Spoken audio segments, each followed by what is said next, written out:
नमो नमः दोस्तों, vintage knowledge में आपका स्वागत है।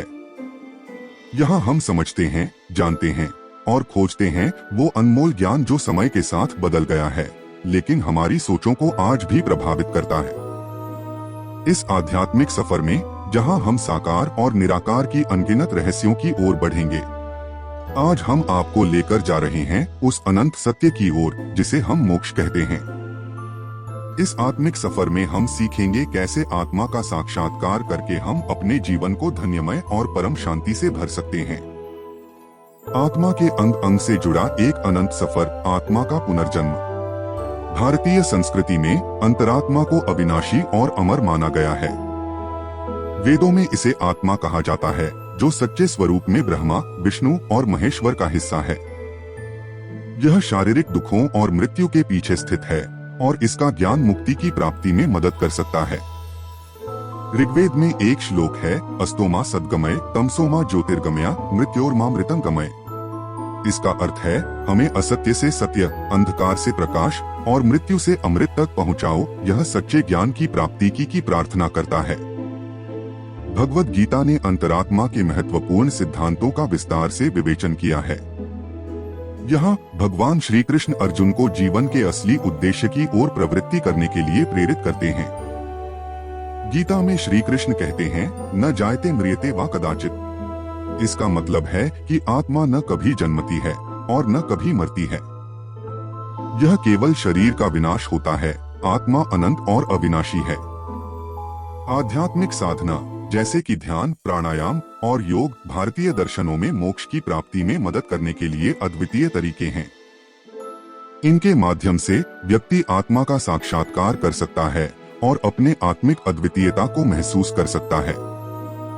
भारतीय दर्शन में मृत्यु के बाद का रहस्य अंतरात्मा की अद्वितीयता में छिपा होता है और इसे जानने के लिए हमने आधुनिक और प्राचीन धार्मिक साहित्यों की खोज की। यह सफलता तक पहुंचने के लिए आत्मा का साक्षात्कार और मोक्ष की प्राप्ति में आध्यात्मिक साधना महत्वपूर्ण है। जब हम भारतीय आध्यात्मिकता की यात्रा पर निकलते हैं, तो आदि शंकराचार्य के उपनिषदों से हमें विशेष रूप से संबंधित महत्वपूर्ण सिद्धांतों का पता चलता है। यहाँ हम इस आध्यात्मिक सफर में आदि शंकराचार्य के साथ चलेंगे, जहाँ आत्मा को अविनाशी और अज्ञेय माना गया है और मृत्यु के बाद का रहस्य खोजते हैं। आदि शंकराचार्य एक महान आचार्य और धार्मिक विचारक थे, जिन्होंने उपनिषदों के माध्यम से आत्मा के सच्चे स्वरूप को बताया। उन्होंने यह सिद्धांत प्रस्तुत किया कि आत्मा अविनाशी है और यह सदा के लिए अज्ञेय बनी रहती है। उन्होंने बताया कि ब्रह्मा सच्चिदानंद, सत्य, ज्ञान, आनंद है और यही आत्मा का असली स्वरूप है।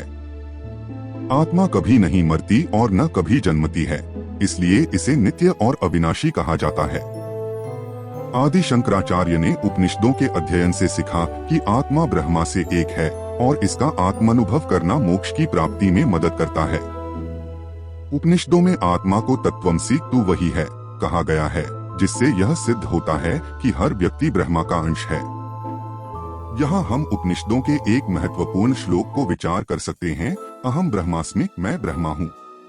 इसका अर्थ है कि आत्मा ब्रह्मा है और यह स्वरूप में सभी जीवों को एकता में जोड़ता है। आदि शंकराचार्य ने उपनिषदों के माध्यम से सिखाया कि मृत्यु के बाद आत्मा नए शरीर में पुनर्जन्म करती है और यह कर्मों के आधार पर होता है। आत्मा का पुनर्जन्म इस चक्रवृद्धि का हिस्सा है जिसे संसार कहा जाता है और मोक्ष इस संसार से मुक्ति का मार्ग है। संसारिक बंधन का अर्थ है हमारी आत्मा को इस सांसारिक जीवन के कटने में पैदा होने वाले बंधनों से जुड़ा होना। ये बंधन अनगिनत हो सकते हैं, जन्म, मृत्यु, कर्म, मोह, राग, द्वेष और अनगिनत अन्य। इन बंधनों में फंसकर हमारी आत्मा सांसारिक चक्र में बार बार पुनर्जन्म का सामना करती है।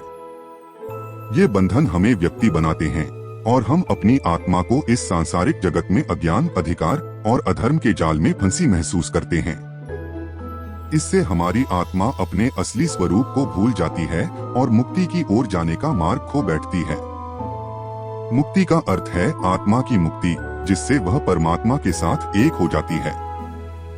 यह एक आध्यात्मिक स्थिति है जिसमें आत्मा अपने अद्वितीय स्वरूप में स्वयं को पहचानती है और सांसारिक बंधनों से मुक्त होकर नित्य आनंद में रहती है।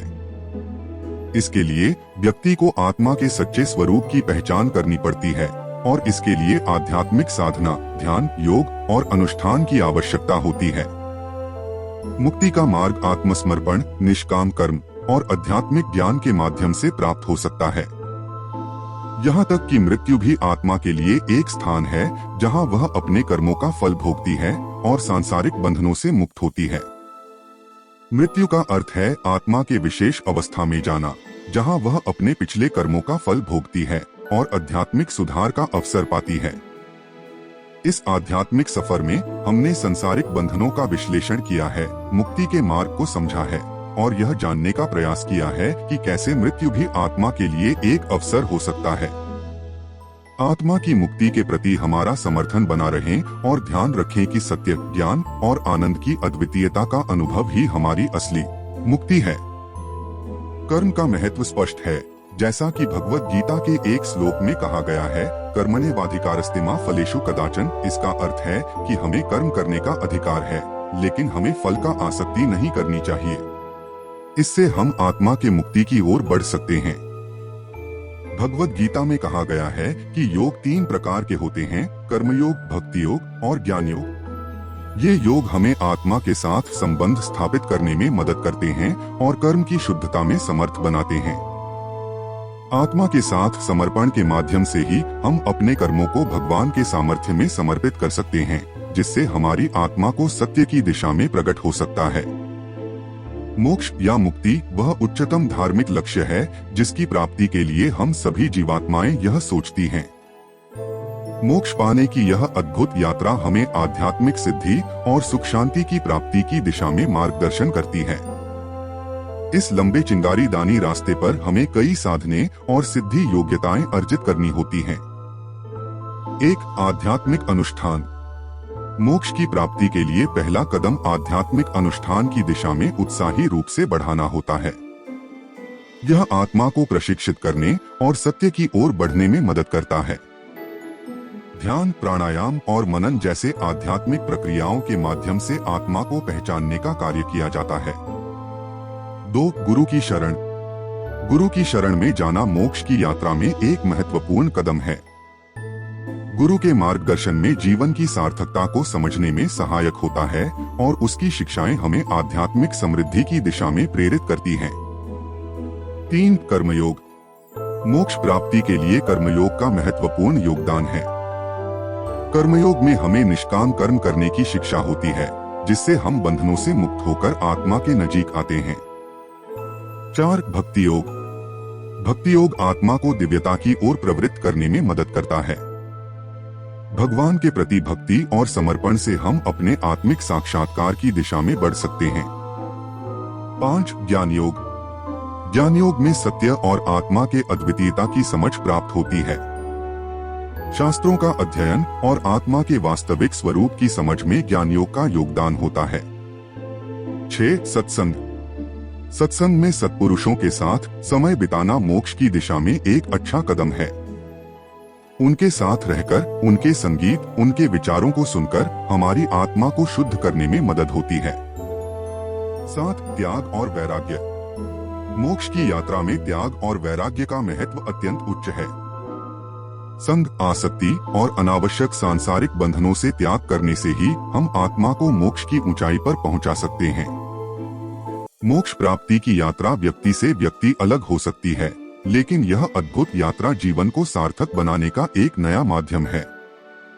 इसमें संघर्ष, तपस्या और साधना होती है, लेकिन इसका फल अत्यंत शांति, समृद्धि और आत्मिक संबंध है। इस यात्रा में अगर हम आत्मा की सच्चाई में पहुंचते हैं, तो हम मोक्ष की अद्भुत उपहार को हासिल कर सकते हैं। इस आत्मा के सफर में हमने एक नए पहलुओं को छूने का प्रयास किया है और हम उम्मीद करते हैं कि यह सफर आपको ध्यान में लाने में मदद करेगा।